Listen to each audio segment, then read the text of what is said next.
Weather Authority, always watching and tracking for you from the JES Weather Center. Good evening, everyone. We did go out of spring with pretty good temperatures, but I can't exactly say the same thing about the start of summer. We're going to be back in the 90s tomorrow, and the heat is going to continue through a lot of the week. Wednesday, I think, is going to be one of the warmest days, up into the mid-90s across a lot of the area. Humidity is going to be higher this week than it was this weekend. It's not terrible. It's not as bad as it was through a lot of last week, but it's still not great. And then as we get towards Wednesday especially, looking at some storm chances that night going into Thursday, and then maybe another one towards the end of this week. A lot of the moisture has been drying out before it gets to us, so trying to get into West Virginia and then not really making it up into the highlands. And then further to the south, we've just stayed cloudy. Not much in terms of showers for today.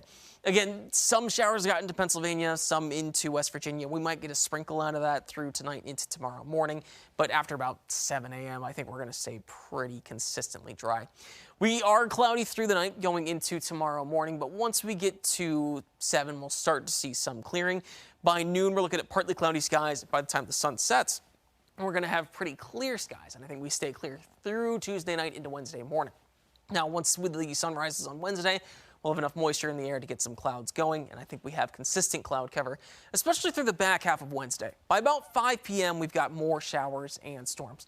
Those develop mostly on the eastern side towards the Lynchburg area and into south side, and then keep on going through Wednesday night into Thursday. Most of us are going to get some scattered storms for Wednesday night into Thursday. I think the New River Valley is a little bit further to the west of where the actual development's going to be, so those will be more isolated. Still looking at some rainfall that night. You'll probably notice a little bit of a breeze tomorrow, too, with the increase in temperatures. I don't think it's going to be quite as noticeable as it was through the weekend or even today in some spots, but just know that it'll kind of be there in the afternoon and then die down overnight. The Climate Prediction Center has us staying hot for quite some time.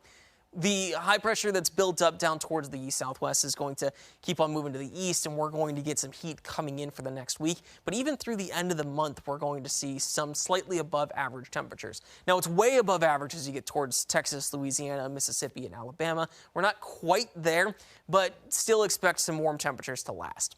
Overnight, we get down to the 50s and 60s, so we lose just a little bit of heat from where we're at right now. 56 in Hillsville, 60 in Bedford, and 57 in Hot Springs. Sort of humid waking up tomorrow, but not too bad. And then tomorrow's highs are going to get to the 80s and 90s. You'll notice the humidity a lot more tomorrow than you did probably this afternoon or especially over the weekend. 87s are high in Pulaski, 91 in Lexington, and 89 in Rocky Mount. And a lot of our temperatures will stay in the 90s or at least close to it all the way through the week. Wednesday into Thursday, looking at some storms coming through. And then after that, slightly cooler. The cold front that comes through isn't exactly robust, so not looking at a lot cooler air.